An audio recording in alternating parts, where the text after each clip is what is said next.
What I want to do is I want to read a little bit of what was stated, and I'll put this up so that you guys can have this information as well.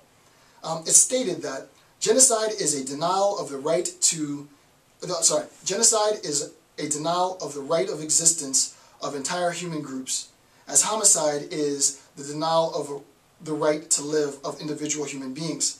Such denial of the right of existence shocks the consciousness of mankind, results in great losses to humanity in the form of cultural and other contributions represented by these human groups, and is contrary to the moral law and the spirit and aims of the United Nations. Many instances of such crimes of genocide have occurred when racial, religious, political, and other groups have been destroyed entirely or in part. The punishment of the crime of genocide is a matter of international concern.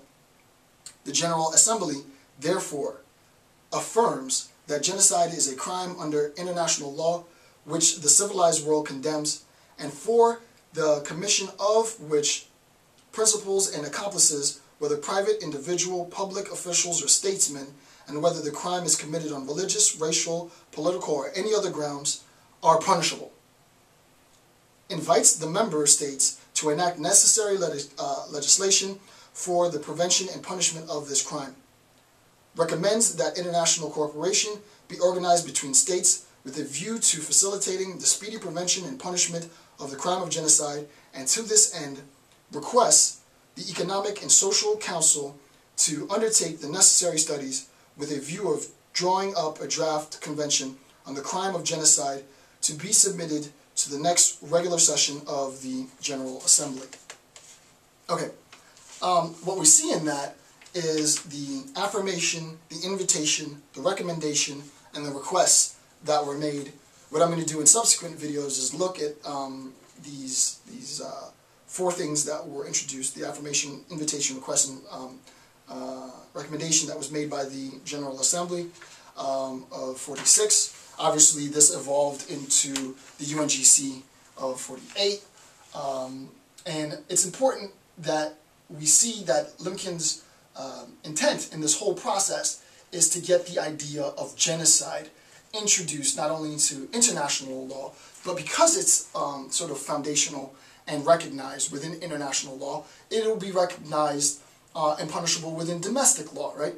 So that international perpetrators, international orchestrators of genocide can't flee the area where they inflicted the crimes, right, as in Cambodia or wherever it might be, travel to another state, and then subsequently forego punishment and prosecution because some state isn't recognizing genocide. No, rather, genocide is internationally recognized as, at least in theory, genocide is internationally recognized as a criminal act, as a condemnable, punishable criminal act, which gives sort of domestic credence to catching, helping not to facilitate, helping to prosecute those individuals who have fled their atrocities with the attempt of sort of living their golden years away from the crimes that they committed. At this point, I'm going to end this lecture. There's more that I could have gone into, that I was planning on going to, but I think it'd be a little bit much for this level of discussion. It's at another level of discussion. In subsequent videos, I'll continue where I left off. In this video today, what I wanted to do was to give you more of the foundational accounts of genocide. I wanted to introduce you to the ICUCL Conference of 33 in Madrid. I want you to introduce you to sort of the foundational accounts of the destruction of human groups, the idea of barbarity, the idea of vandalism, show you how these ideas helped to make sense of what would eventually develop into an understanding and recognition of genocide as an international crime.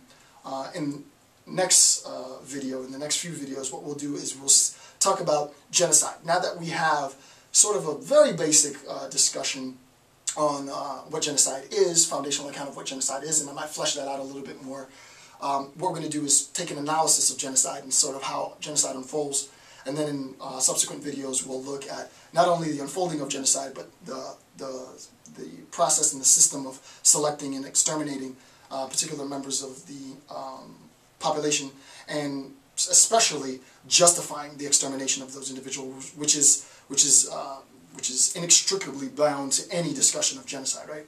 Okay, so with that being said, thank you very much for taking the time out to watch my video on the foundations of genocide. Stay tuned for subsequent videos on the foundations of genocide. I'm Dr. Jason J. Campbell. Thank you and goodbye.